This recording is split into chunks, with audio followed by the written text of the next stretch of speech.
CREWCast. CREWCast. CREWCast. Give it up for the CREWCast!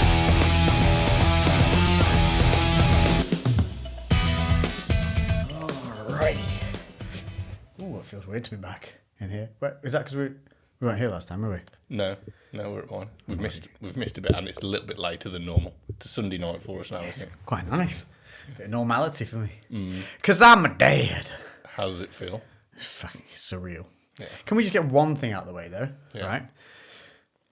You know how people are like, it's amazing, change your life, incredible, when they hand you the baby. Yeah. Ooh, rainbows will form in the sky. Doves will sing your praises I don't think they over say the that, rainbows. Deer will mount at the windows and all bow on one knee. It's not how it happens. It's a grueling 3 days trying to get midwives to do what they said they were going to do 12 hours ago and get you to the point where there's this kid coming out and you're so knackered and depleted and worried about everything going right that when this little stranger appears, it's so surreal that it doesn't even land. Yeah, you're like, oh, it's done. Doesn't even land. I still feel like when I'm holding my little one that it's somebody else's. Oh, really? Like I'm going to give it back at some Yeah. point. And then I have these little moments, these little blips of being like, oh, you're mine. I think that's you know what I was telling you just before we started when I was talking to somebody who I know had a few children and said that like the first couple of weeks are manic because everyone's coming over and they're like holding the baby and kind of there's just like this whirlwind, and then said after that everyone goes and you're just like, all right, okay, so this is what it's going to be like, yeah. just us. And I think that's it. That's when it really sinks in that it's you. Like, you know what I mean? You're looking after them. But I think that's how it is. Like, the mum has grown all of this, who now you will have seen online. So B, as she hates to be called. I didn't know she hated being called B. I like it. She hates it. All right. I always called her B. I didn't realise I that. know, yeah. I got everyone calling her B. She's like, I hate that. I'm like, I know, but it's cool. She doesn't realise it's cool. Like, it is a nice, but she hates names being shortened. Oh, right. So it doesn't matter how cool it sounds. If it's shortened, she's like, that's not my name. So I'm like, cool story, B. They obviously have grown this being inside, and they have an attachment from the get-go, really, don't they? So as the male, you are an outsider. And listen, it's still weird when somebody's looking at, and then somebody will say, oh, listening to your dad. And you're like, oh, that's me. So, and the biggest realization of, no, don't get me wrong, when the baby's there, it's mad. Like, I'm not saying that you're sat there going like, okay, well, that was interesting. I'm going to get a coffee. Yeah. Like, that's not happening. Yeah. Like, you are immediately nervous about everything. When it's kind of like, where's the cry? Where's the cry? What's happening? What are you doing over there with my baby? Like, what is happening? Are you all right, mum? Like, how you do it? You still, no excess. Nobody's rushing in with vials of blood to pump back in. Yeah. That was all good. But there is like this it's surreal. It is the best way to describe it. And then obviously you're dealing with everything in the aftermath. There's protocols you have to sit through. So it's not like the baby's in your arms straight away and doing all these things. It's still like, right, we've got to check this and we've got to check that. And it's always like, is it okay? Is it okay? So you're on this constant like edge. Yeah. I think as well, the situation with you, it took longer than... ideally, it would have. I reckon we could have got out there 16 hours earlier had some of these midwives not been as annoying as they were. Trying to be polite. Because 80% of them were amazing. Yeah. But the problem is when you go into a hospital for something serious, you could have 90 people visit you and 89 of them be brilliant. But if there's that one tit who is annoying and makes a mistake, the whole thing's fucked. And that's like how it is. So we were so lucky that B's sister was with us, Savannah, and she's a midwife herself.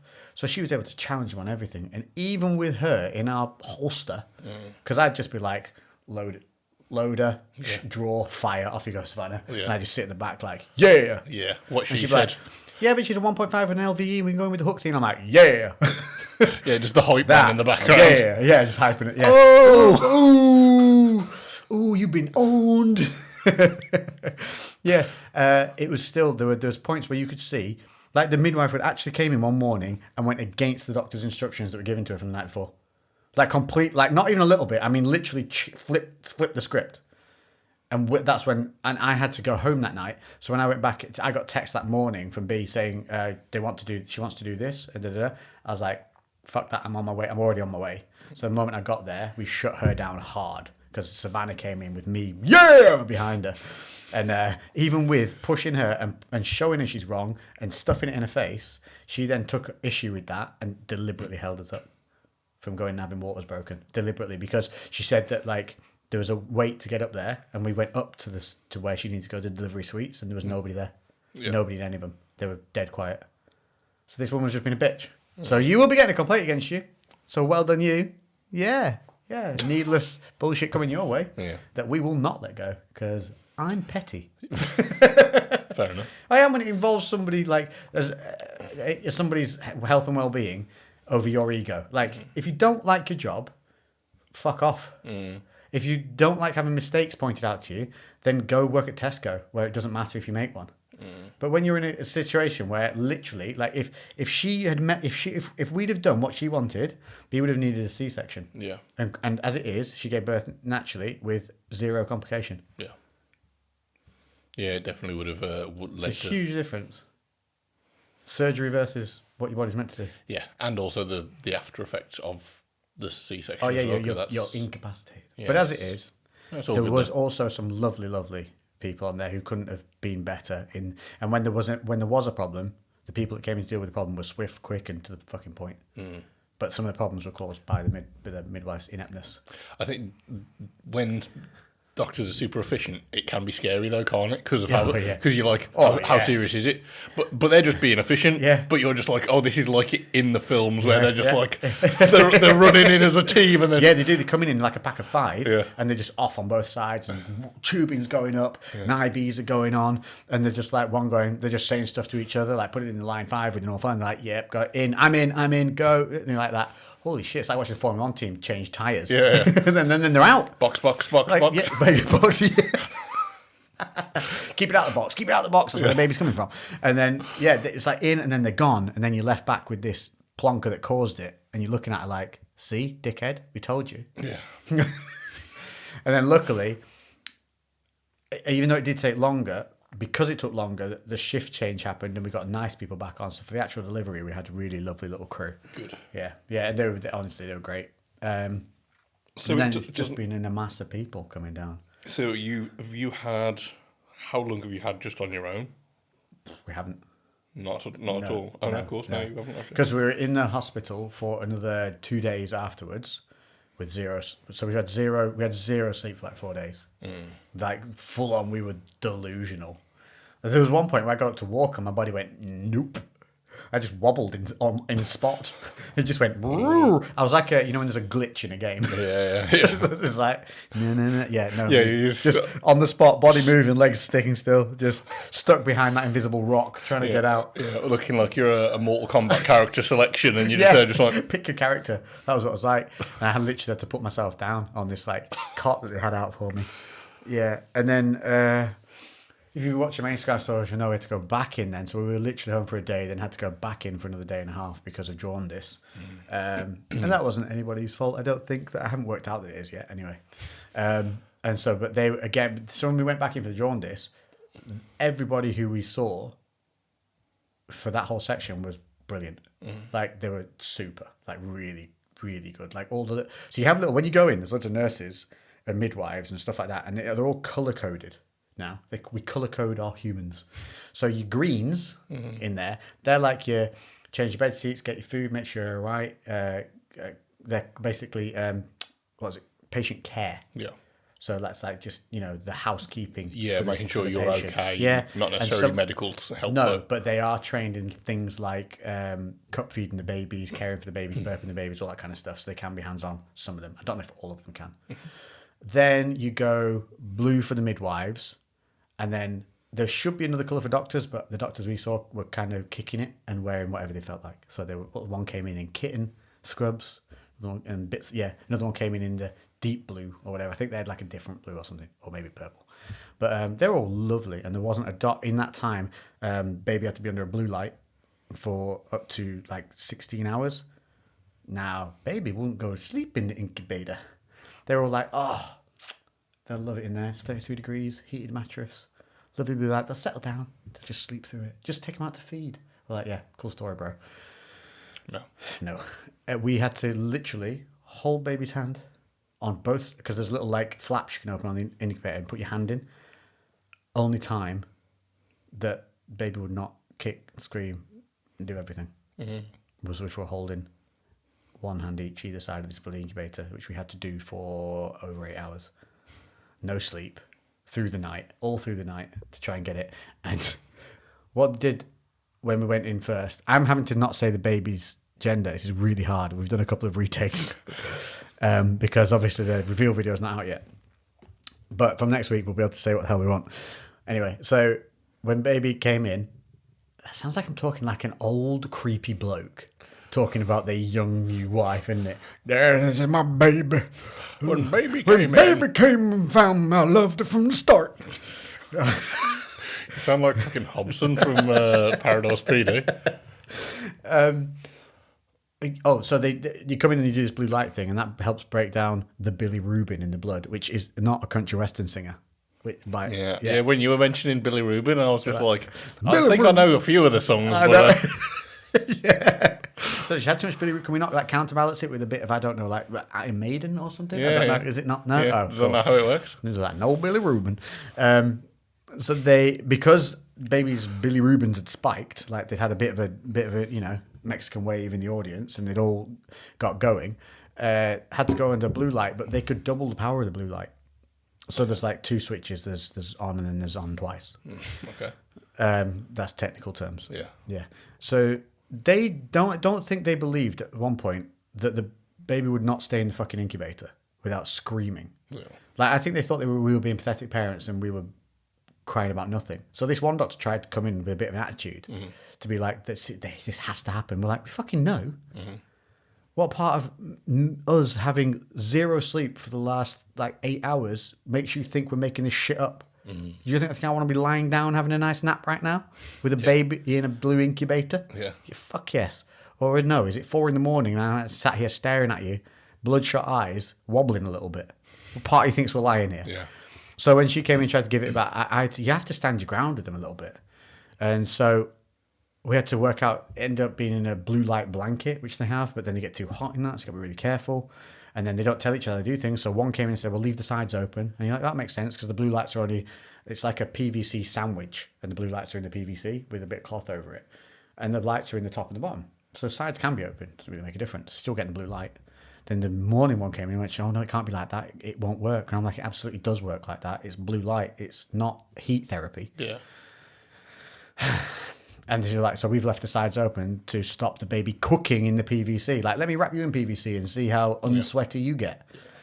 And she was like, oh, it won't work like that. And I went, well, funny, because literally the doctors who came in before said leave the sides open. Yeah. She thought, again, because I'd said sides open, that was my decision. I said, no, I've taken advice from your peers. Yeah, from the doctor.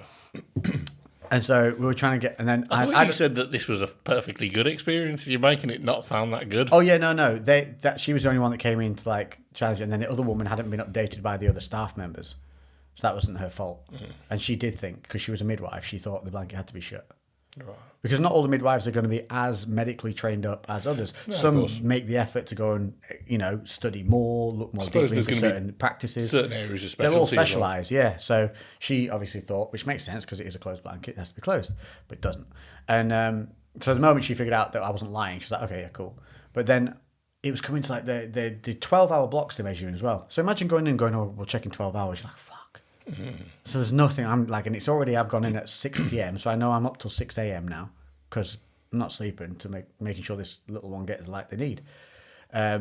So it's getting towards the 12-hour point, and I know that this baby's not been under light long enough for what it needs. In the 12 hours there, we maybe got 8 in the blanket, from blanket to incubator. So I made a coaching decision. Numbers had spiked when we went in, so they doubled the blue light, and it's all on one system in this incubator. But then they turned that off after the first few hours to put it to single light, on it goes. So I put it back to double light, had B watching the door, for the last hour, I double lighted the baby. Numbers were down. There we go. Boom towns. Yeah. It's all about breaking down. The bilirubin comes from the breakdown of excess red blood cells. And they need to pass those red blood cells out the poo and the pee, which also becomes a huge part of your life. Poo and pee is just like the golden rules. Has it peed? Has it pooed? First questions. Check the poo. So your whole life changes in an instant. You've never been happier to see coloured poo in your adult life. It's bizarre. I mean, you've laughed at rugby players and, hey, it's blue poo. He's had too much wicked. But with a baby, you're like, yes, it's yellow. Yeah. That means the bilirubin's on its way out. That's literally what it means. So that literally the body craps out this excess bilirubin, which is obviously what makes the skin orange. Yeah, so I did an audible, and then when the nurses were coming back in, we quickly knocked it back down to one light. And then the who was it? She was a doctor, I think, came in at the end. She was really cool. So they take the blood, which means they stab your baby. So the baby had been stabbed like 6 times at this point in 2 days, and I'm about ready to stop people stabbing the baby by Spartan kicking. So just Spartan kicking nurses out the door. Doctor comes back in, and she was from, I want to say, like Kenya way. She had that kind of accent to her. I don't know whether it's like Kenya or Africa or wherever. I can't judge it. I just know that they have that cool accent. Right. Where it's like, I can't even do it. I'm not going to try and do it because I always end up with the ticket guy. Hey, wait a minute. I have to give you a ticket. It was that kind of twang.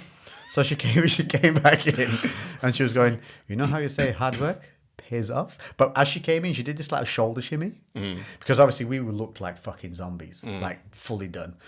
And we were like, she knew how hard we'd been working to keep this baby under because she'd been in and out in the morning and seen it. Physically seen us holding the hands of the baby, just like drooping out the side of this incubator, both of us. And so they get the bloods, they like whip it right back within half an hour. They have the results, which is quite impressive. And she comes back in and she goes, "Hello, you know how they say hard?" I'm going French now because that's all I can do. Hey, wait a minute. Yeah, okay. Hey, you know how they say hard work pays off? And she did like a little shimmy and then pulled her mask down and went, "Your baby needs to be 50 under. She's 100." And we were like, goal! I was like that Brazilian commentator, goal! Because that made me fucking go home. Yeah. You think. But no. You've got to do another 12 hours. And then they check after no blue light 12 hours to see if everything's okay. Oh, right, okay. So you see how everything suddenly goes crazy? Can it raise back up then? Yeah. Well, it will raise back up a little bit because you're out of the blue light. Okay. But it's whether it spikes. Okay, I wasn't sure whether it was like clearing it out and then it would just stay cleared. If they're under the blue light, obviously the red blood cells are breaking down easier and then they can pass them. But if they can't do that outside of the blue light, when it's not there and it goes straight back up, that means there's a problem. Okay. Which can then lead to blood transfusion. Right. Yeah, which you don't, obviously. Yeah, you want to avoid that. So, yeah, but you see how it's so straight away, you're like, I'm home in like, 12 hours. But I was like, still, we're going home. They were like, well, yeah, it's not a prison. You can go home. I said, cool, that's what we're going to do. And so then I went back in at 1 a.m. in the morning. Yeah, I remember to get tested again. Yeah. And then they were down. I remember because I was obviously messaging you throughout, and then you were just like, yep, I've got to be back in at 1 o'clock in the morning. I was like, that seems a very strange time for a doctor's appointment. Yeah. But I suppose that's it. They've got to be super precise with their timings. Well, it's the protocols. That's what I'm talking about. So some of these protocols are beneficial. Some of them, I think, hinder the midwives and that in their job because it leaves people unattended for an X amount of time before they can do anything. And in that time, shit happens. But they need to be seeing and using common sense to override the protocol. Yeah. Like, there's just tons of that happening. Some of it was shitty midwifery. But a lot of it was hindrance of the system. Yeah. But there were 2 midwives that were definitely lacking.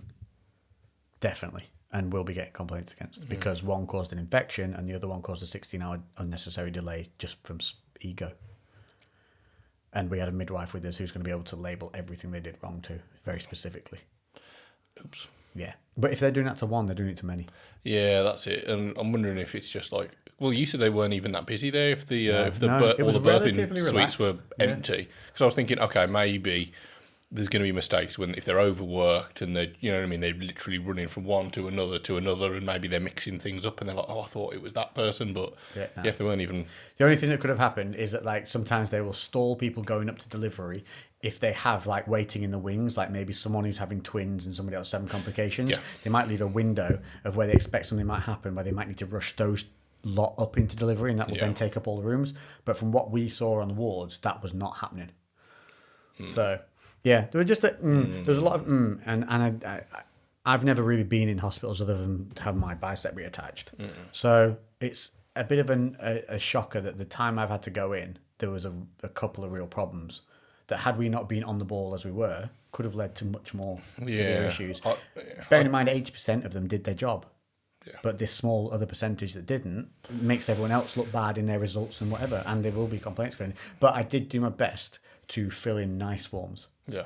So that when the doctor gave like anything I could do to say you were good, I did that. Yeah, to like point out the good points, not just the bad. Yeah. I was gonna say I think that's quite important as well. The opportunity to leave good feedback is like really, really crucial, so you can level it out, because otherwise you get a skewed perception of things, and this is human nature as well. People expect something to go, not necessarily to go well, but at least to go smoothly. Yeah. So if that happens, no, that's fine. If that happens, nobody's doing a great woohoo to you. Yeah, no one's just like, that went smooth.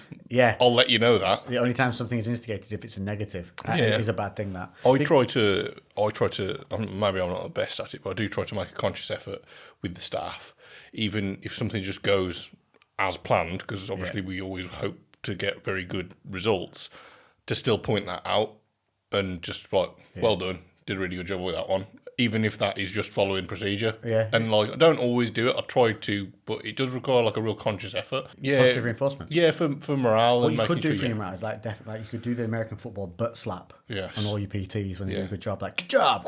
Yeah. I think they'd like it, to be fair. I think they'd line up for it. Yeah. They'd like the nightly butt slap out the door. Yeah. Good job. Good job. Yeah. I don't know how well it'll translate over. I'll give it a try though, I'll see what happens. Just don't go from butt slap to booby squeeze. Ah, right, okay. Because that's he goes from like happy to sexual harassment. But you got to be careful. Yeah. But then if I miss them out, is that not being inclusive? It's true. Hard on. I was just trying to be inclusive. Just trying to be inclusive. Who knows? Anyway, we'll probably get off of that one. I want to point out it's 101 episodes in, and this is the first time Lex is going to have a beer on the podcast. Yeah, I don't like beer. Beer sucks. No, and let me just say, lager definitely sucks, right? That I'm hoping to change his mind with this. If you drink lager, you're drinking it because you think you should. I reckon 90% of you don't like it. I've watched people go to a bar with all their boys, all order their pints, and 8 out of those 10 guys will happily leave half a pint on the bar and go to the next pub. If you like what you're drinking, you're not leaving that half. No. Order the pink drink, I enjoy a lager every now and then. There's like a certain time where I do get craving for just a normal lager. The idea of it is appealing to me more than the actual reality. So like, you see it fizzing and it's cold and it looks good. But then I drink more than one mouthful and I'm like... No, I don't. Like I said, I do get some enjoyment from a nice lager, but it doesn't... I don't crave it very often. No. So when I did have it, when I was at uni, I would drink bitters more. Yeah, and so hoppy, or like if it's a hoppy beer, something that's got flavour, a bit kick, an IPA or something pale ale to it. Yeah. I think lagers are kind of your bog standard, and I think that there's a lot more cheap lagers. I think they make it beat women. Just gonna say it. If you drink lager, you're more likely to punch a woman in the face. Well. Why not, eh? Yeah, it's true. You're more likely to wear a wife beater and smack your woman in the face if you drink lager, just so you know. So, anyway. Fact. Yeah. Fact. That's science. I'm going to pull away from that. Science. So, I've got him. It's a stout, and it's from Brew York. But the reason I thought this one would be good for Lex... Why in my baby week was beer your choice? It wasn't. Don't we have a special thing to open? Are you driving? Yeah. God damn it. Yeah.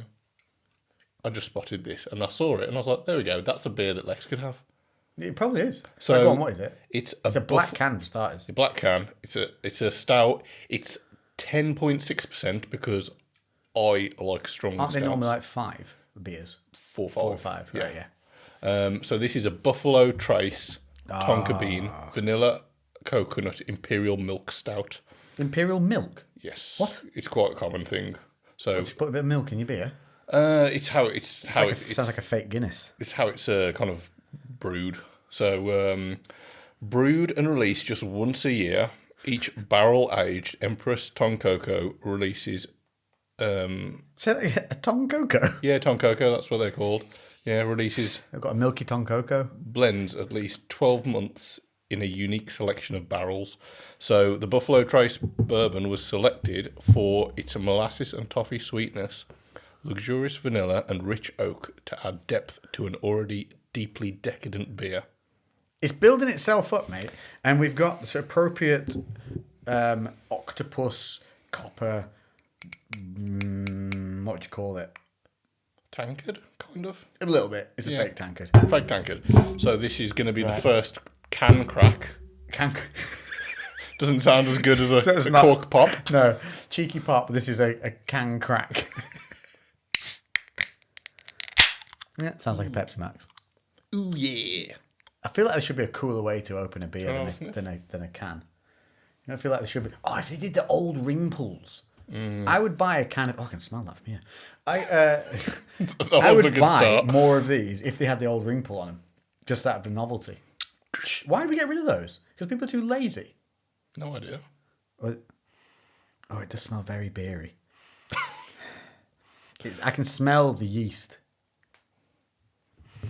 It smells like a yeast infection. Fabulous. Yeah. Yeah. It smells like Maybe that's why I like it. Smells like a drunk who's got a yeast infection. Ooh. That sounds like Pretty much uni life. Yeah, it sounds like a good night, that does. The drunk with a yeast infection. That's like the easy girl at uni. Oh. That was a good joke. I like that one. It just reminds me of Wee in the Sun. We in the sun. Yeah, it's really fizzy. You know, you've been hot and you're a bit dehydrated. And you get into that dark. I was going to say, I hope it don't fucking come out fizzy that wee. dark. Jesus Christ. Dude, my pee came out like treacle when we got home from the hospital. Because obviously I'd been feeding B water the whole time and forgot about myself. So I'd only had teas. No real juices or drinks and coffee. They had fair play to they had frappuccinos in the actual waiting area of the children bit were in, and they were bloody good. Oh, really? Yeah, At least and that, mate. And I got to know all the little people there as well. So when I came back, they were like, "How are you doing?" And all Yeah. that. So obviously, it's easy to remember an idiot with a giant load of hair and a beard, but still, I feel like I made a nice impression when I was there. And I was super. Listen, of all the stuff that I said in like the connotations, they were not. These were individuals who were at fault, not the entire place. The entire place as itself was really quite good. You were just doing a rant. I was having a bit of a rant because if those two things hadn't happened, everything would have been really smooth. And I just feel like annoyed that those two people dragged down a whole thing. Yeah. But overall, like, I was more impressed with the facilities and stuff like that than I expected. Yeah. Because I spent a lot of time in hospital with my granddad when he was in and out, and that was up north, and they looked tired. Whereas these were all quite bright and fresh, and we even had in the room, you know, one of those cosmos things. Yeah. So when the room was always dark, and we just had the stars and the cosmos all going on the ceiling for the whole time. Yeah. It was really cool. Which one of the original midwives, who when we came on was lovely, before we got flipped to the stupid night one, she went and nicked it from one of the other rooms because it was the better one for us. Oh, so we made nice impressions on people. They like wanted to help because we weren't dicks. Yeah. So I want to point that out. We were at no point with dicks. We were just very adamant when we knew they were wrong that we weren't going to let them talk them ways out of being wrong to thinking they're right. Yeah. We were so in that way. But you have to be like that. You got to challenge it. Yeah. Yeah, we've said it before, haven't we? I think you obviously you need to take advice, but then also sometimes you have to stand your Do ground your and own make bit of research and be like, actually, no. And then if you won't do it, be like, well, can I talk to somebody else? And I really don't care if you're mad at me because there's more important things in this world than your ego. And that's what we did. So and it applies to pretty much everything, really, doesn't it? Yeah. So lessons learned. Right. Cheers. Fizzy, dark summer pea. Oh, it just smells like... If it smells really strong, it's probably going to taste nice because it's like stinky cheese. Oh, yeah. Yeah? Right. So it's Buffalo Trace beer.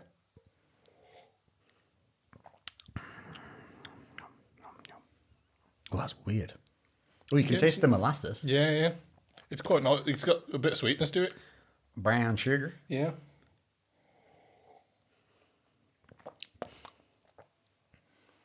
I like that. Yeah. That's nice. I mean, it still has the shit aftertaste of beer, but I think that's my palate, which is why I don't like beer. I get like, you know, if you have paracetamol and you leave it on your tongue too long, and you get that medicinal. What? No. It's just gone. Gone. Yeah.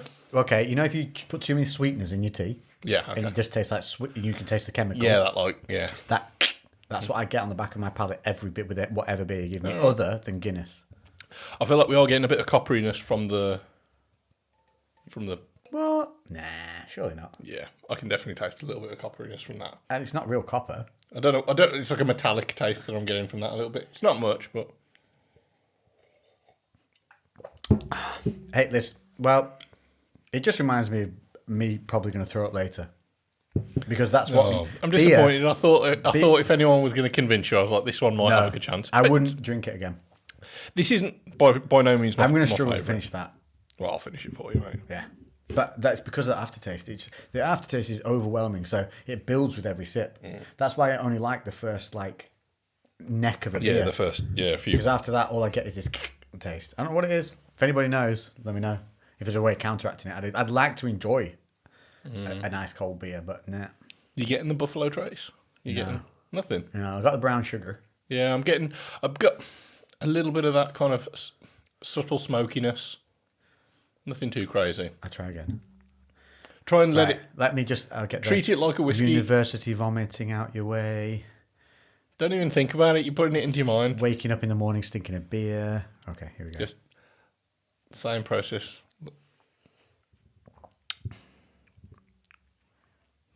No, I just get loads of brown sugar. Well, brown sugar's Quite nice syrupy. at least. It's quite syrupy. Yeah. And then. Good try though. Yeah. Oh well. I spotted it. I was like, One will work, I'm sure. But you know what it'll need? Fruit. I could get you like a fruity IPA. Fruity will work. I'll find some fruity IPAs. There's a couple of really nice ones that I've had before, so I'll try that. I thought this one, tying it into something that you already like. I love stouts. So I fucking drink stouts every day if I could, but I know that they're also not for everybody. I think I prefer stouts to lager. Yeah. Like anything hoppy, heavy, Guinnessy, like is way better to me than lager. And we used to like drink on Monday night. We used to watch Monday Night Football and get Budweisers in and do all that. So I would drink them. I'd go through them. Yeah. And I think the American beers I prefer to the English beers. Do you reckon it's a lot of it is just bad association as well from just No, getting I stopped drinking beer at uni when we moved on to like pink drink? pink drinks pretty quick. I would only drink the Budweiser on Monday Night Football because it was Budweiser and it was Monday Night Football. Yeah. And then outside of that, even in the rugby club after games, I'd still be on the cider and pink drink and stuff. Fair enough. I just don't, it's not a thing. I don't mind a little ice cold bottle of those French beers, whatever the hell they're called. But again, it's still like me being able to put up with if it's just enough to ignore. Right. It's weird. Fair enough. Oh well, I tried. We've got a bloody nice whiskey to try when we can normally. Oh! And the show got sent through here as well. Also, I'm a dad. Right, okay, moving on. But we won't move on. So I got sent these We've already through. opened these ones. No. These are new. So this is from ones. the Bearded Elite. Okay? So it's a lot of beer, and you have to sniff them. Right? And you have to try and guess what the smells are. So this is from the Bearded Elite, and it's thebeardedelite.com or the Bearded Elite Limited on Instagram. So obviously they make chocolate mousse. Obviously. Or I could be lying and they just make lots of beard stuff. And so no, you're not allowed to look. I've got to be really careful with beard products because I use nut oils and all. Well, can you not die from sniffing it? Can you? I'd rather not. You won't. Let me check. Ingredients. All stuff Luke can sniff. All the there you go. nuts. It does have These nuts. almond sweet oil in it. Yeah. Can you not sniff that? Probably not the best to smell. God damn it. Okay. It's Right. not going to probably trigger a reaction immediately. I Okay, wouldn't think. well they have they have So in all beard stuff, I don't know why. They put Because it's almond good. oil in It's good for your skin. everything. It's not good for my fucking skin. Can you not even rub it on your skin? It'd probably create If I some put like a drop on your skin now, can you see what it does? Or would it be really bad? It won't be bad. It'd probably just create a bit of redness and you see if it does irritation. Yeah, go for it. It'd be good to learn if you've got nut allergy if you can use these on your skin. Should I just put like a smear The or thing should I to- put a drop? Just put a little drop. It might be a bit big. I don't want to run down your arm and create a big line. Where should I put it there? No, I'll do. I'll just. It's not. Nothing's going to happen immediately. That's how you basically do a skin prick test. You literally break the surface of your skin, Oh, we need to stab you. and then you'd be able to see whether it Do we need a reacts. knife? Well, obviously when I started TRT, because they're in certain oils, I had to check, and also because with an underground lab, you're not 100% certain. So I literally had to do like a skin prick test on myself. So I did that, dropped a tiny bit on there, and with the needle just broke yourself. Yeah, just broke the surface of the skin, and then just If we just like rub that in there like that now, there you go. You can move around now, and we'll see if that turns like into a big blister. yeah. I don't think it would create much of a reaction. Well, do you want to sniff it and try and guess what flavour that is for a beard oil?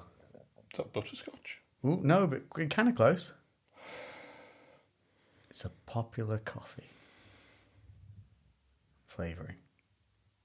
Is it like a What? Yeah, close. Toffee, Yeah. Salty caramel. salted? Yeah, that smells good though, doesn't it? Yeah. It legit smells like the sweet, the syrupy stuff you put in your coffees. Yeah. So they've got. Just gonna go through them because you'd never guess them all, and you might die. It's not worth it. It's not worth a bearded elite Just paying for your funeral. oiling me up. Yeah. There's one called. Well, actually, you need to sniff. I want you to sniff some of these because good I don't know. you'll die. So there's the salted caramel, which is good. Then there's old wooden vanilla, which is like. Oh, it's just nice. I don't know how you describe it. Can you sniff? You must be able to sniff, right? Oh yeah. Yeah, you smell the vanilla on it, but then the old wood makes it manly, gives it a bit of like that. What's the stuff called that we all have, and we all like it as men for no apparent reason? Cedar wood or something like. Yeah. What's it called? It, Something. You know what I mean? That yeah. one. Is it cedarwood? No, it's something different. What is that? Now? Cedarwood is what you make I know a what good you're on chair about. out of. I know what you're on about. Fuck. Anyway. Yeah. So there's old wood and vanilla, then salted caramel, and they smell like you would like. But then there's these two. One is called Valak, and the other's called Lilith. Lilith! I think Lilith sounds like it would be aggressive. Lilith was the name of one of the characters in Frasier. Borderlands. Oh. Lilith was a psychologist in Frasier. It was Frasier's ex-wife. All right. Now, to me, that smells like Turkish delight. Yeah, it's Rose, isn't it? Rose, there you go. This is why I have your nose. Okay, and then Valak. No idea why. Doesn't say why either. It's not a little story, I don't think. Nope. Just because. Oh, that's just peppermint. Yeah. But they're all good, aren't they? Yeah, I'm not a fan of peppermint as in terms of I wouldn't want that on my face. That. Well, that's it. Now, you have to decide when you're doing beard oils, you've got to think that smell's going to be under your face all day. Now, I made the mistake. They have Make these. your eyes water a bit having peppermint. They've got beard butters. Yeah. Right? Sniff this one, see if you can tell what it is before. Can you tell what it is yet? Lychee. What the hell's lychee? Lychee. It's Is that like a bubble tea? no, it's the little fruit. No, it's mango and passion fruit. It smells like a lychee. It smells nice though, doesn't it? It smells like those nice soaps you get for the shower. Now I thought, oh, lovely, because it's very fruity now. Smeared it all over, because now beard butter is what you use to kind of keep your beard tamed. Yeah. So it's a little bit sticky, so it keeps it down. All day I was walking around smelling mango and passion fruit. Yeah. And it fucked my day up. Hungry all day. Try drinking a tea that smells of pango and passion fruit. Yeah, imagine that. Having a mango passion fruit. God passion damn. mango fruit. No, mango passion mango. Pango and mash. Pango and mashed fruit. Yeah, so have a pango mashed fruit tea. It's not nice. Pango and mashed fruit hamburger. Pango and mashed fruit sandwich. Ruin my corned beef sandwich. So my beard mango and passion fruit or pango and mashed fruit. Only put that on your lower beard. Don't stuff it into your mustache like I did. Because your smell is half the taste, isn't it? Yeah. Yeah. And the other one is called Valak again, which is the minty one. So it's just a nice mint. But they, honestly, the bearded elite, probably worth a punt, boys and girls. If you have they given me a discount code or anything? No, I can try and get one for you. But yeah, worth a punt. I don't know what this one is. Some kind of old oud oil oudo. That's the thing, isn't it? What's it called? Oud. The thing we're trying to remember. I don't think it is. Well, So not this what I'm is thinking of. this is mustache stuff, I think. Mustache. Again, it's got almond in it though. You would die. You can't ever have a luscious beard. No, I know. It's got vitamin E in it and everything. When I had my beard, I did find one that I was able to have. I can't remember what it was now though. There you go. Bearded Elite. Just type in the Bearded Elite anywhere on Google, it'll pop up. Worth look. Cool gift as well. Came in really nice packaging. It's all black, all blacked out, murdered out. And when you open it, it's like a rip cardboard box. You like rip off a strip and then it opens up like a nice presentation box. It does look smart. It's cool. Cheers, boys, for sending me that. Appreciate you. We also have a box of wine down there from some wine company. Ooh. But I don't know anything about wine. So No, we'll have to neither try do I. that in the next episode. Yeah. What is it? You can keep red. wine Is it white? by a radiator, can't you? And it'll be fine. Yeah, it'll be fine. Yeah. Be all right. Sure. Is it red? Is it white? Is it Red. rosé? Oh, I love a bit of red. Yeah, I like red. So we'll see I how that will is. drink white, but I definitely would never order it. Like, if Emma's got some and she's like, "You want a glass?" I'll be like, "All right then." But it's more just because it's alcohol, not because I actually enjoy it. I like it with a steak. A steaky steak. I do. Yeah, red I'll have any day. I did So, not restart the timer, so I have no idea how long we've got left. Well, they don't know what I was doing yesterday. You do, because I just told you about it earlier. What were we doing? The charity walk. Oh, yeah. A little bit of a plug here, because we Can I yesterday. just hold you up there? No. I'm a dad. Okay, carry on. No, what? I'm Was done. that it? Oh, was That's that it? Okay, all right. Carry on. No, fair enough. That was a short one. So yeah, yesterday it was actually one of the subscribers and listeners of the podcast, Mary, who Oh, she's brought us a few gifts. She's she's cigar very box there from yeah, her. really on it with looking out for us. And she's actually become a member of my gym. She travels a fair way to get down and oh yeah, train she pretty was like an consistently. hour or so, and that's crazy. And she always likes to do charity events every year. She does one, and she asked me and the team if we wanted to help her out with this charity event, and we have joined in. It was a 13-mile. Well, there was a little bit beforehand, just some sit-ups and some bicep curls, and then a 13-mile walk from the gym to it's a place called Kimber Edge, which is a very high point. It's a very hilly, sandy walk, which was challenging towards that middle bit. But yeah, and it was great. We've done really well. We've raised, at the moment, I think it's about £1,500. But then we've got a few large, donations coming in over the next week. So if anyone would like to donate, it's going to Teenage Cancer Trust, so it's going to a very good cause. Actually, one of the things that we probably should have done that we didn't talk about, you know Liam, don't you, the manager of my gym, and he's had his daughter with Emma's sister. Yeah. If it wasn't for TCT, they would have never met. So they both had cancer. Emma's sister and Liam had cancer when they were teenagers, when they were both 15. And yeah, like Liam's from Manchester, so no, not in the same hospital, miles away. And yeah, both had cancer. And then post-cancer, when they were both in the clear, the TCT organised events with a lot of these teenagers to help them because they missed time out of school. They've obviously had this very traumatising kind of thing that's happened where like they were potentially dying. And it was trying to like put them with a group of other people that have had similar situations, and they still hang around with all of them. They're called the Cancer Crew. And yeah, Hannah and Liam met at this sailing event that they did, and you know that was a very long time ago. And now they've had a daughter together, and it was literally all through TCT. So yeah, I just think that's a really nice kind of thing that we probably should have. Nice thing out of a bad situation, isn't it? Yeah, exactly. I think that's really cool. And anyway, the TCT look after a lot of people. It's not only looking after like the families that are dealing with it, because some things that people don't realise is when your child or teenager would be going through something like that, most of the parents will stop work and then they'll accumulate a lot of debt while they're trying to just stay in the hospital with their kid, and then they've got to work their way out of it. That with B's sister's little boy Arthur, who obviously sadly passed away recently. He was the same. Like we were able to manage. I think we raised like 20,000 or something to keep them able to pay their bills and stop work literally, because Savannah's midwife, Mitchell, her partner, is he's a plasterer who works with his dad, own their own business. So if he's not working, he's not earning. Yeah. And so it's an amazing thing to be able to give people like that the relief to be able to spend the time with their kids. Yeah.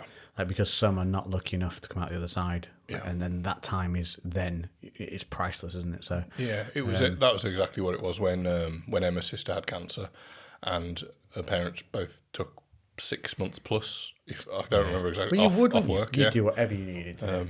to make sure that they were able to be in hospital with her every day and look after her, and they just had to rack up a load of debt to do that. And at the end of it, I mean, fucking hell, it's only money, isn't it? Yeah, exactly, and that's what they thought. But there's obviously some people that are in situations where that's really, really challenging. Fortunately for Emma's parents, they were able to work their way out of it afterwards. But not everybody's in that situation. So charity what gives relief. that's to one. people, That's one of the many things. But a lot of it is mainly focused around looking after the kids and making sure that they have events sorted and they're looked after and dealt with. Because it's a very weird age. I don't think ever there's a good age to have cancer. But I would say that that's an age where you're very much aware of it, but you're also not that emotionally mature. So it probably is one of the more challenging times to get that when you're in your teens.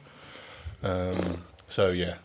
Well, there you go. So the link is in description. Yeah, put the link in the bio. Hopefully that's not honestly, anything else, even if it's a couple of quid. Yeah, genuinely, like a few pound, it all adds up. Don't have that coffee. Chuck it towards, giving somebody else a little bit of help during the day when they need it. Yeah. Nice So thing to do. we all did a really, really nice long walk. It was challenging. We've all got some blisters, but it was all for a really good cause. Yeah. You know what? I was actually quite surprised that I was not more trashed by it. I thought I was, because I walk every single day, but it'll be 10k ish, 10,000 steps. But this was like 34,000 steps. It's quite a lot. And I actually wasn't my legs weren't hurting me too badly. It was literally just blisters that were giving me the grief. Blisters, man. Yeah. But of all the stuff that your body's going through, when you're going to Your skin that fails. Yeah, and there's this little rub on your foot, and it just can be the worst. And the thing is, as well, I didn't realise because I took my boots off when I got to the top. Are you wearing hiking boots? Yes, yeah. I think that was a mistake. Should have worn running trainers. Yeah, but I was unsure because we were going through lots of different terrains. I was like, I don't know if trainers are going to be okay. They'll be good for most of it, but then some parts they might be really bad. Yeah. And it ended up because we had a good run of dry days. Makes hiking boots because you all suck at it. You tell me anybody who's bought a pair of hiking boots and got put them on and gone, hey, I'm blister free. Well, never. My boots are decent. That was their last ride though. I'm retiring them because I've had them for years. They're my dog walking boots, and an hour in them, nothing at all. But then 6 hours in them, it's a different story. And I didn't realise that because they've been heavily used. Thigh chafe. Yeah, I've literally got blisters in my thighs. I had to pull part of my boxers that had somehow melded to my skin off my inner thigh, which was not fun. But anyway, I remember when we were at the expos and Gymshark had just released those drop crotch joggers. Oh yeah. The drop crotch basically means zero inner thigh protection. Yeah. So after 8 hours of being on the stage, jacked full of pre-workout, hugging people and being sweaty, by the third day, all of us were waddling out of the expo. It was like heat rash / gravel rash / nappy rash all in one go, and you couldn't do anything to soothe it. You could put nothing worked. And if it did work, it worked for 10 minutes, and then you'd move, and it'd be like, boom, gone. So I was told you about the boxers that I get, and they're like long, so they won't ride up. So because my legs chafe bad because of having thick thighs. And so I did that, but my boxers literally started to melt into my fucking leg. I genuinely, so much friction. Yeah, I had to literally. I was like, "What the fuck is that?" And I had to peel off part of the boxers, which is I don't know how it had happened. I was like, "Is this skin? Is this boxers?" But it's attached to me. It sounds so innocent. A walk, the word walk, and we can still just be destroyed. We are so shit. Yeah. Like there's giraffes that have just been born that can do further than that in a day. The thing was though, there's one of the chaps. I think he's something to do with Gymshark, who Mary knows, and he does loads of running and stuff like that. And he was like, the thing that's weird is he could run 13 miles easier than he walked it. When he'd finished, he was like, a run would have definitely been easier. But I think that's time. There's the time factor, but also that is just you get good at what you do. Yeah, you get good at what you do. You get sometimes too good, and you stop seeing the benefits. Yeah, that's what I mean. Yeah. So just because I own a gym and I train consistently doesn't mean that I'll be able to go out on a walk. Yeah, there'll be a load of ramblers that are fucking 60 years old that would absolutely annihilate me. But then they'd get pinned by the empty bar. I went to a yoga class with old women and they decimated me. Yeah. I was in the middle of the room warrior pose. Yeah. And the woman next to me is going, straighten your leg, dear. And I'm like, whoa! Yeah. It's hilarious. That's humbling, that is. But Jason, who's been on here before, he did a challenge of the week. It was to lift 1 million pounds or kilos in a week. Yeah. And he did it. Yeah. And he's all right. Yeah. And he said he doesn't know why. He's still waiting for the pain. What was it in any specific lift, or is it just like Lifting total tonnage? weight, total tonnage over the week. Okay. And he expected to be hit like a train. Yeah. But if you don't know, Jason can bend in ways that most men don't. Like I remember when he was talking. Not in that way. When I met him in the gym, I was rolling out some issue or something, and he was like, "Oh, what you want to do is increase this iliac crescential moon round, and that will help with your back pain." I was like, cool, what's that? And then he casually put his heel up to his face whilst lying on his side. I was like, yeah, I don't do that.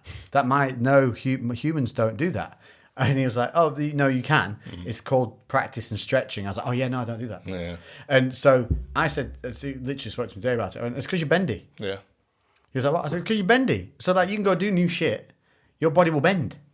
If I go to do new shit, it's like, what's this new shit? I've never been in this range of motion before. Yeah. I have, but not for like a while. So I'm going to give you some shit for this tomorrow, by the way. I'll do it for you now, but tomorrow when you wake up, you'll know. You're getting it. Do you know it's like when you get in late, but you've got in late, you're in trouble for being late, but you're either like, you were young and you're really drunk and your parents are like, you're getting done in the morning. Yeah. Right now, enough, bed.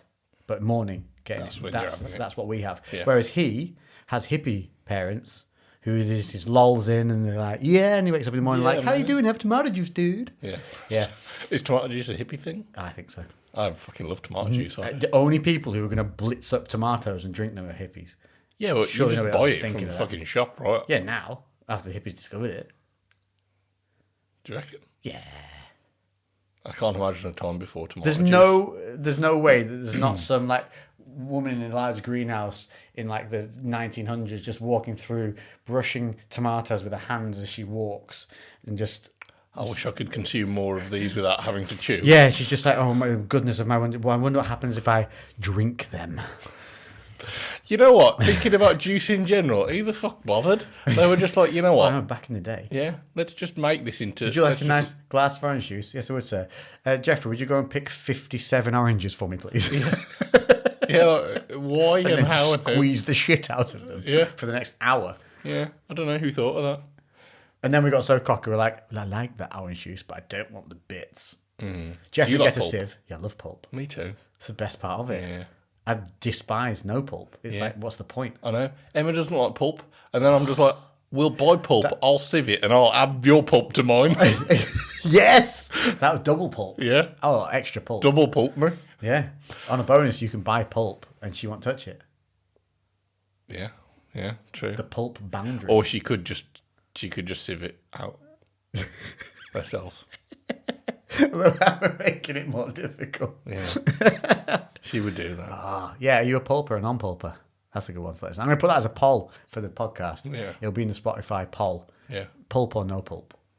It's an interesting one. I don't understand people that don't like pulp. It's like people who don't like ice cream.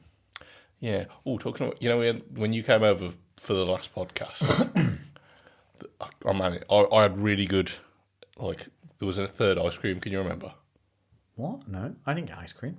You got a fucking ice cream. We had ice cream. It was just like a little Magnum thing. Remember? Oh, after the podcast? Yeah. Oh, yeah, I thought you meant No, on it. I was no. like, I didn't get ice cream on the podcast. No. Well, I was really good. I managed to like not eat crap it yourself. the next day. It stayed in the freezer for like a whole week and a half before I. You just look at it every day long. Yeah, I did. I was just like, not today. Not today. I felt so disciplined. And then I had it. And then Emma saw, must have been the fucking stick in the bin when she threw something away the next morning. Goes, where'd you get that ice cream from? She's like, oh, it's from when Lex. She's like, I didn't know there was any ice cream. I was like, Oh, she I know. had it. I didn't tell you. Because you'd had it. Yeah, it'd have been gone. She'd have nibbled. Yeah. Well, we're hitting an hour. So we're getting there. Yeah. Oh, you'll get more stories next week of the Daddy Files. It'll be easy because I'm just like, I'm trying not to just accidentally say something. Yeah, I know. Yeah, next week when all is revealed, we'll be able to speak freely of names, everything. But it's cute, isn't it? Yes. And just for all those I people, almost messed it up then. I feel like before I let it go like as if like when you get handed a baby, it's not like this revelation. I need to clarify. It's pretty freaking cool. Like it is amazing. But I looked at it when I was watching it as a biological student. I've done biology all my life. I love it. So I was watching it, knowing what's going to happen, and then being interested in what was happening. So for somebody who wouldn't know what the hell is happening, I can see why it'd be like, "What the hell? Oh Jesus! Oh little one." So I was really intrigued all the way along, watching everything being done, including like the needle in the spine and everything. But honestly, it's so surreal. It's like somebody's going to come and take them away, and they don't. And then also, you will willingly put yourself in all harm's way to make sure this thing keeps breathing. Like I literally stare at it at night because it can't put it down yet. Too small. They've literally attached you for the first couple of weeks until you start to be able to put them in on their backs to sleep. But I have stories about why we can't do that in the next one when we can say things properly. All good, but yeah, it's something like you can't sleep with it in certain ways because it can suffocate itself and all these SIDS and infant death syndrome. It's a horrible thing. So you sat there watching it going, are you breathing? Are you breathing? Is that breathing? And then you go poke it. Yeah. Poke the baby. Yeah. And it's like, and you go, oh, yeah, it's alive. It's good. Yeah, it starts crying. There You is go, this- oh, thank God. yeah, you feel like you can't sleep because you go watch it and you're willing to. And it's instinctual. Like, Have you experienced anything even remotely like this? not the will to instantly kill. Yeah. Can you remember when I told you about Liam? Because Liam's like so nice and like placid, and he's a really lovely person. And then he was like you said like just going out with the baby. He was like ready to kill anybody who just walked in front of the pram. Yeah. And When Bea was pregnant, when we were walking, I would walk in front of her. I'd have her holding my hand behind my back, and I'd be walking forward, like ready, clearing away behind her. But obviously, it looked like I was just a really domineering bloke and making the woman walk 2 feet behind me at all times. But I was being like that from the start. So obviously, baby can't go out for like 2 weeks. Really, you shouldn't, because they need shots and all that kind of thing. I can't imagine how it's going to be when. Yeah, out in somewhere busy. I will crack someone. Yeah, there'll be some teeping, some Spartan kicks. Yeah. I've ordered a new pair of Georgia Logger boots. Yeah. Which would be a good Perfect one. for kicking somebody with. Yeah. I think your first like trip to somewhere busy, that's going to be... Because I remember Liam saying when he went to... So Merry Hill's like the big shopping centre that's by us in Stourbridge. He said he like was just on edge the whole time. And both of them, like Hannah as well, both so on edge. So yeah, I can't imagine that. I think that'd be pretty intense. It is a weird thing. Like you were just instinctually, you just like need to protect, must watch. Like it's very odd. Even though I still look and I'm like, little stranger, but must protect. And then it's every day, it's like a little dawning on me, a little bit more. And Chris Lovato messaged me about it and that. And then one of my other good friends, John, and they both said the same thing. They said over the first couple of months, it just grows and grows and grows and grows. And they are very honest guys like me. Like, oh, it's lovely when you are giving a baby, but it's not this like instant mega bond. It's just you have the instant protect. Yeah. But to look at it and realize it's yours, they've all said, what my boys have all said, it takes weeks of settling in the time that you're in protection mode until you suddenly, it's just a feeling of loving something like you've never have. Yeah. But women get it makes sense. faster than men. I think as well, like probably part of it's instinctual and part of it is obviously the woman has a stronger connection to it from a very early point. Yeah. Whereas She's also on a massive hormone dump. There's going to be the hormone. Whereas I guess, things. evolutionary speaking, it would be better for the man to just be protective but not be overly doting so that they're a little bit more alert. So, and if something does happen, they're not as overwhelmed. Like, because I'm assuming in those days, children were lost like dogs lose pups. It happens, and then the male would just carry on, breed another one. Don't you think it's insane imagining giving birth with Nothing. no medical care, nothing? No, it's like that. Fucking amazing that used to happen and that we're still going. Yes. Because as well, especially there's a point with evolution, because one of the reasons why it's so much harder for humans is because of the cranium, like the size of the skull got so much larger and like causes a lot of complications. But that's not new. No, you know what I mean. That's been around for quite a long time, and like back we've around had the no same time where people were like, "Burn her, she's a witch." Yeah, exactly. Do Where you the know what I mean? same theory was, if she sinks, she's a witch, and then if she floats but also still dead, she wasn't a witch. It's our fault. Yeah. And these people were in charge of what I witnessed that took a team of 12 people to facilitate, and still shit went wrong. Yeah. Not And like majorly, things but like little. things like bloodletting. Oh, they're really weak. Let's drain their blood. Drain blood, leeches. Yeah. And then like if they survived, then it was because of the bloodletting. If they didn't survive, it was because the bloodletting wasn't quite enough. But that's all that they could do. Or the devil. Yeah. Or the devil. They were possessed. So yeah, it's terrifying, and God, imagine It's going through that kind impressive of what process.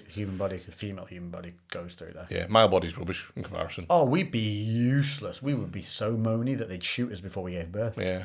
They'd be like, you enough, boom. Shut up. Yeah. Yeah, bolt to the head. Yeah. But also, thank fuck I'm a bloke. Yeah.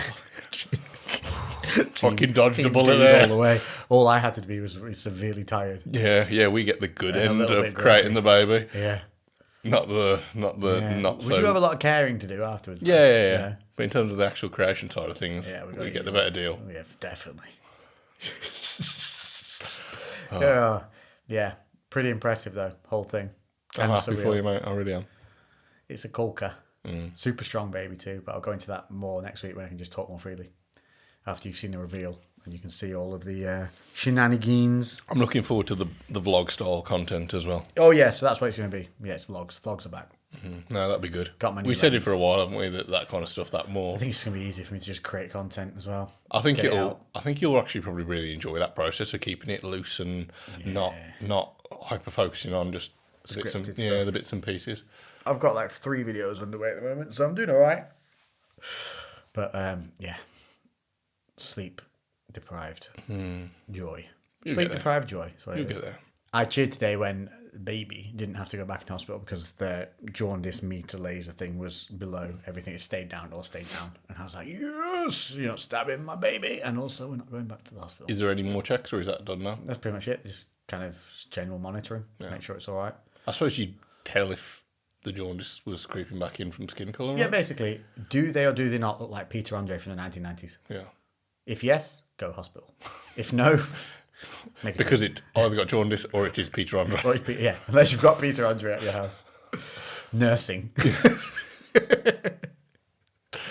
Oh, right. Should we wrap it up? On that one. Yeah. Yeah. Next week, whiskey. Please. I've just realised we off centre. We're always off centre. Oh, here we go. Oh, well. Anyways. I'll tilt it in post. I won't though. No. People watching on their phones, they can't hardly see it. Yeah, no one cares. They're only there in case we do a wiggly arm thing like that. Yeah. Right. People who are not watching aren't going to get that. We'll end it on this. It's really hard to buy a Smurf outfit for a baby. Have a good one. Toodle pip. Toodle pip. It is really hard. They don't make the hats.